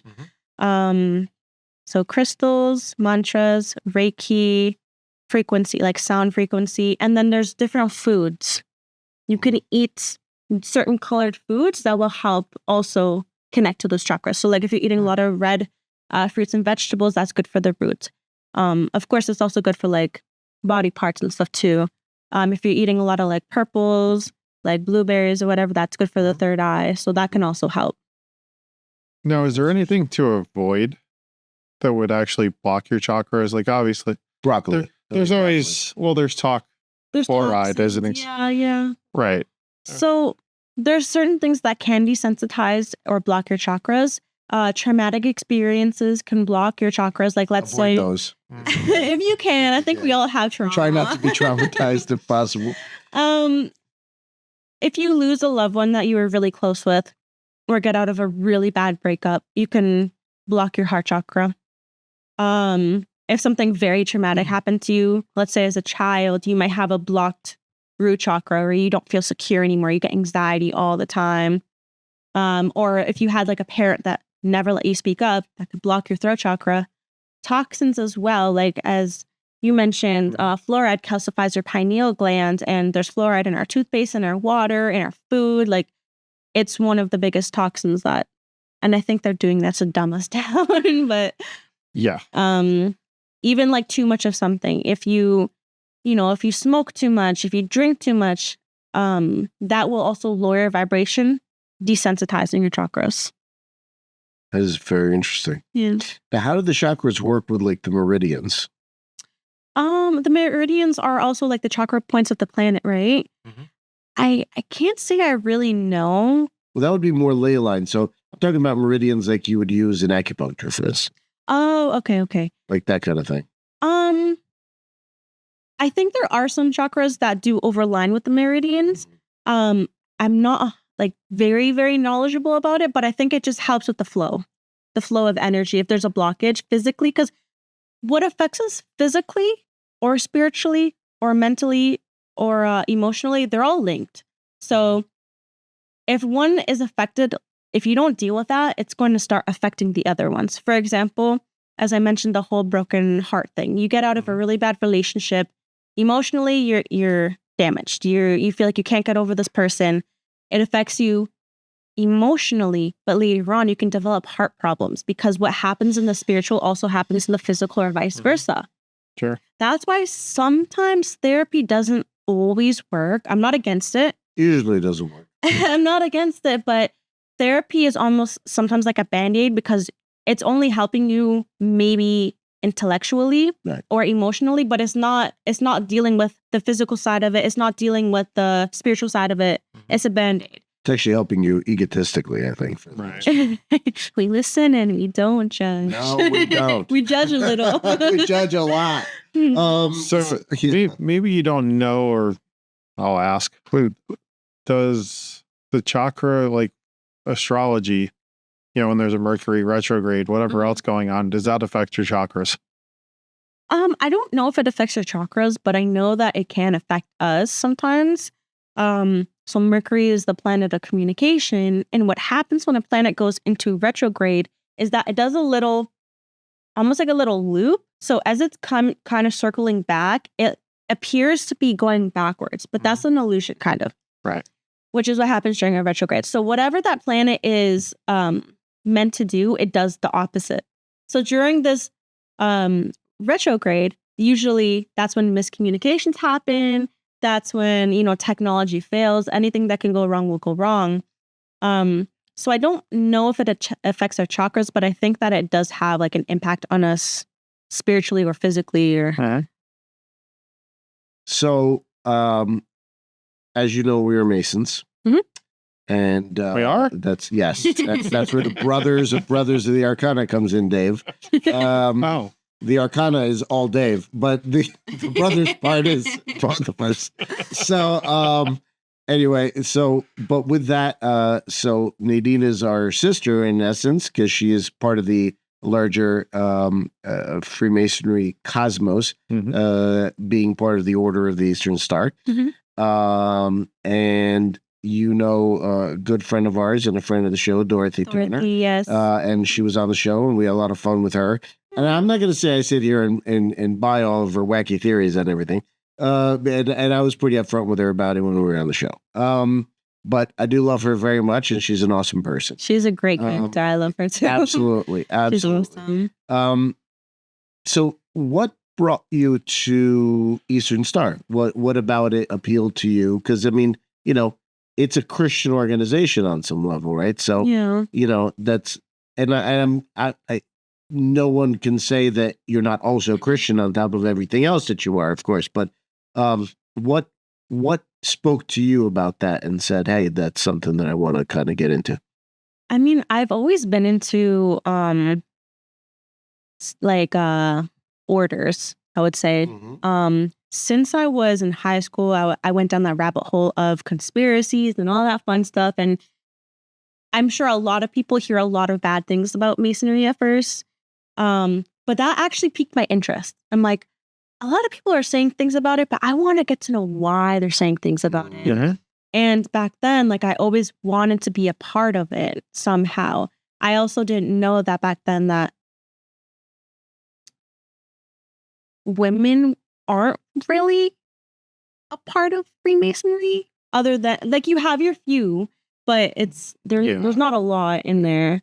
At least in the traditional Grand Lodges in the United States and other places, there's not women, but there's some androgynous chapters and lodges, of course, but I always wanted to be a part of it, and I ended up actually dating a guy that was in the Order of Mechanics. They're independent. Yes. Yeah. That's actually not Masonic, but they have a very similar square and compass sort of brand. So he was in it. He introduced me to another person that was in it that at that point became my spiritual father way back then. Mm. And that also led me to his aunt, who is also a part of the Independent Order of Mechanics. So I was kind of already surrounded by them in high school. And when I came here, kind of not related, but I started this WhatsApp witch group where no, but this like you do. Yeah. Hey. Listen, I'm like, there's people out there that want to learn things and they want a hands-on experience. And there's a lot of things out there. There's a lot of groups that are very pricey. You're paying hundreds to thousands of dollars to get rituals, hands-on experience. So I wanted to give that back to the community. I wanted to build my own community because when I first came here, I didn't know anybody. So I felt very isolated, very alone. Sure. So I'm like, I want more people that think like me.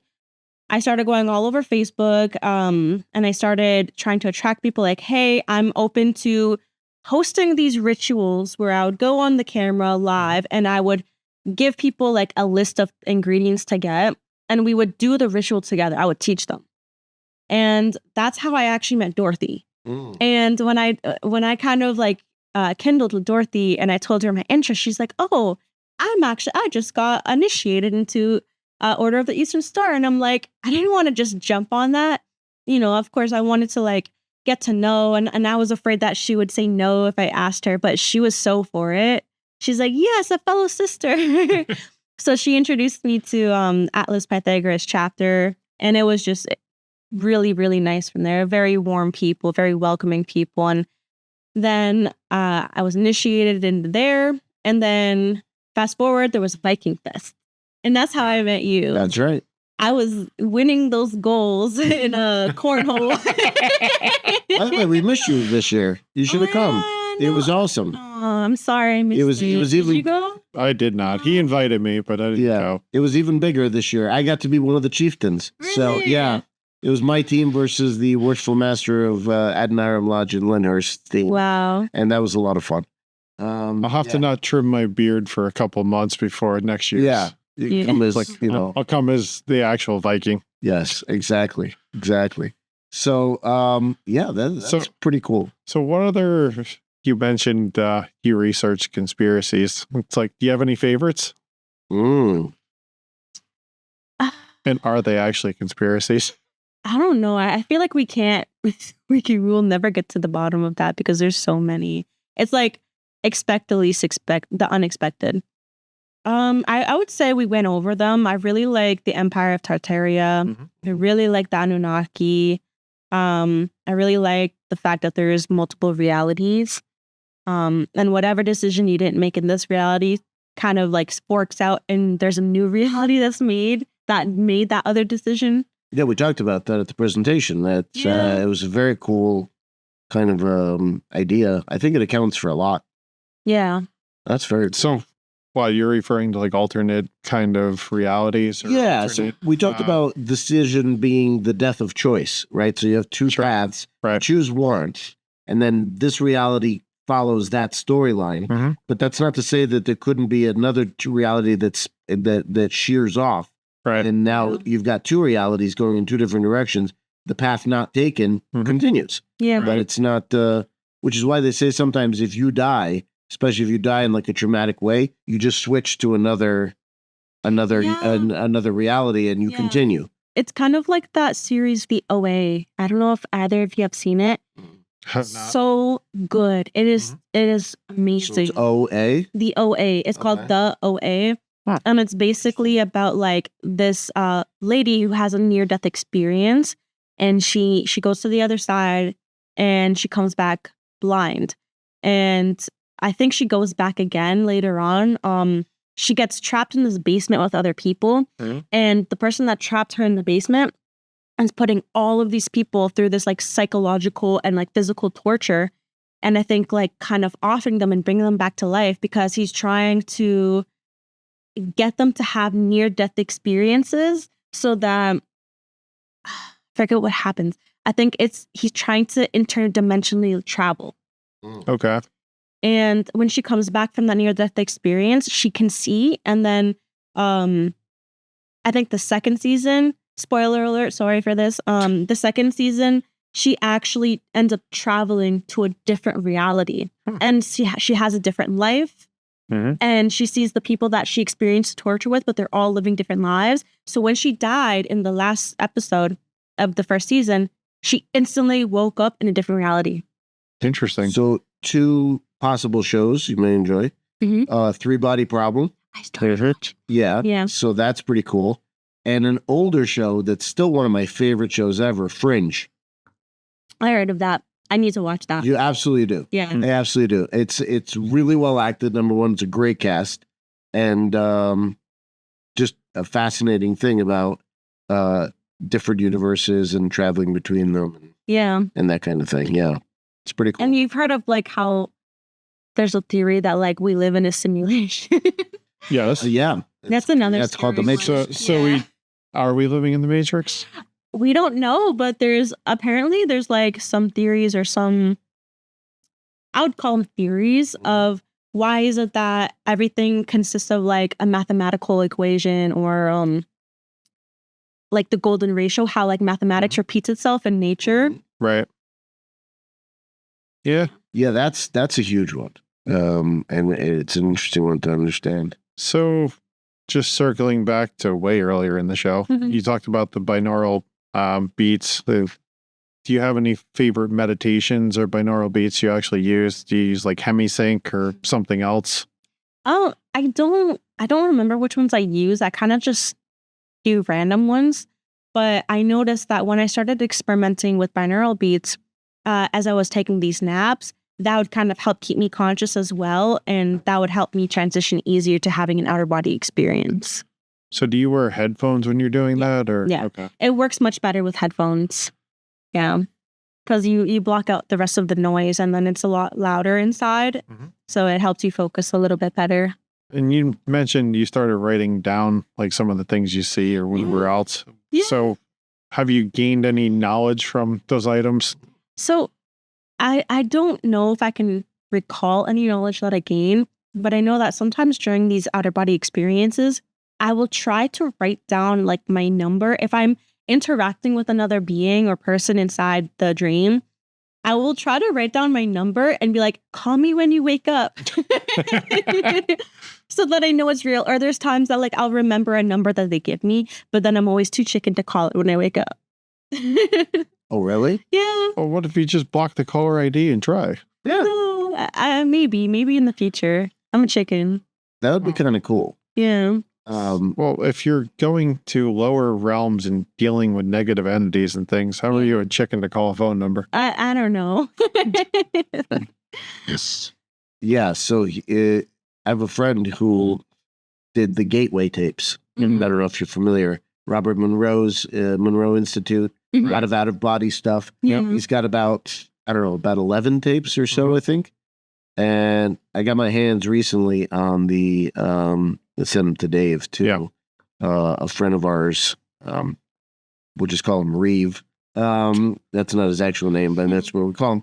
And Reeve sent me these awesome tapes, and they will put you into an out-of-body state. Yeah. Very similar to that. Do you know the Silva learning method? Mhm. Or the Silva mind? I'm sorry, the Yeah, Silva mind method. Mind method. It's it's been around for a while. Mhm. Psycho-cybernetics is another one. Maxwell, I forget his last name, but a lot of these, and they're fantastic, and they will exercise your extrasensory skills. So like with it's the cards and stuff. well, that was like one of the experiments of how to test ESP. Okay. But this is actually about developing ESP. Okay. This is like, it's either works on, so the Gateway tapes work on hemisync. Yeah. That's what they're about. And they, you have different things. And I was sitting in Lodge. It's interesting because sometimes I fall asleep in Lodge because it's kind We're of not boring. going to talk about that. Hey, we listen and we don't judge. So I had my headphones with me, and I was listening to the hemisync thing, and I was just like totally zonked out in another place. And I just come back, and I don't know what happened. It was very strange, but I was listening to the first Gateway tape, and it was. I wasn't trying to make it do anything. I wasn't. I was actually distracted by what was going on in the room, and all of a sudden, just pulls you right in, and you go. So it's very interesting. I think that's part of it. That's part of building mindfulness. Even with meditation, like you're not supposed to think. You're not supposed to try to not think. You're supposed to become the observer. Yeah. That way the information comes and then goes, comes and then goes. So I think you were actually altering your state into almost like maybe a delta, because then you became the observer and then you let it flow. That's probably why you got so close to it. That's very interesting. Yeah. Because Vipassana does that too. And most meditations, I think, put you in that observer seat, because then it just allows the thing to, and then you focus on a piece of trauma, but you're not identifying with it. You're just watching it like on a TV. Right. And then it allows the trauma to be seen and then to go. And to go. And then to go. Right. So it's a good way to sort of cleanse these things out. And then it gives you that less material, more airy sort of vibe. Right. So I mean, like if you want to try to obtain this kind of state, or if you want to try to obtain having out-of-body experiences or lucid dreamings, you got to be able to raise your vibration. And different ways to raise your vibration would be eating better foods, eating foods that are less dense, because that takes, if you're eating things like too much McDonald's, then that takes more energy for your body to break it down. Therefore, you're left with less energy. Consuming less toxins, of course. You can use tools such as crystals or frequencies to help raise your vibration. Meditation also raises your vibration. How you think raises or lowers your vibration. So there's all these different ways. Once you learn how to start making small changes to raise your vibration, then you can start becoming more sensitive to the spiritual realm, accessing your third eye more frequently. that's fantastic. What is your take? Do you think the Akashic records exist? I do. I believe it. Yeah. Yeah. Have you ever tried to access them? I feel like I've maybe tried in one or two meditations. I haven't gotten there yet, but I'm still open to. So do you have any like goals or intentions through some of your astral projection and meditations? I want to learn how to remote view. I've only had one small incident that kind of felt like remote viewing, where I was meditating for so long that I could then see the altar that was, I used to have an altar in my room, and I was meditating and I could see what was behind me. and everything was in like a kind of a purple hue, but it lasts like seconds, and I haven't gotten there since. But meditation, I think, is really a great helper. So if you learn to remote view, what do you want to go see? You guys are gonna get me blacklisted if I go missing in 10 days. No, I'm joking. It'd be cool to maybe try to remote view things from the past or the future, but I guess I'll never know until I get there. That's right. That's right. Do you ever remote view the dark side of the moon? I heard, but I heard that if you try to remote view certain areas, the government has like a special team that already is equipped with ESP, and like they'll come after you. So I will. I don't know how true that is, but I don't know if I want to dabble there. Why not? I promise I am happy. I want to live. So if I go missing, We have a team. A lot of people say it's a great team. You know, it's really. I mean, listen, we pay taxes, right? Why can't we just go to wherever we please out there? Elon, go get her. Yeah, no, it's great. It's it's a very interesting skill set to be able to pick up, I think. Yeah. And opening yourself up to these things is tough. As Dorothy taking you around the cemetery over in Morristown? Evergreen. Really? You guys never did that, huh? I still haven't visited her yet. Oh. I've only like really visited with her at the meetings, like we're together, but I haven't outside of the meetings yet. Got it. Our friend Brian Bowden, who was on the show, and we were on his show recently.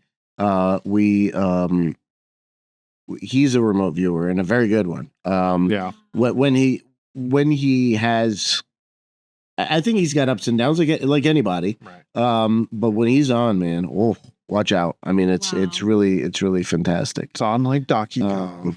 Yes, absolutely. But with these kinds of practices, you have to learn how to protect yourself. Right. Well, you do. There's a book called The Initiation, which is it's tough to get. I got one of the originals because the originals have all kinds of little diagrams and stuff in them that are taken out in later editions. So they're sort of worth getting. And it's talking about this woman that does channeling and astral projection, and she ends up just kind of being, and that's kind of the fear on some level. You end up being somebody who too easily accepts other spirits in your body, like too much of it. Yeah, and you could lose track of yourself that way. So there's, I'm not saying that would happen in every case, but you definitely, it's a concern. Yeah. Challenge. Right. Yeah. Yeah. So I think we're on the 2-hour mark here. So we really want to thank Nadine for being with us today. Yeah. Thank you for Flew coming on by, the show. Yeah. That was pretty cool. Thank you. She was a little concerned about not having enough to chat about, and I said, "No, we're gonna have plenty to talk about," and we did. Exactly.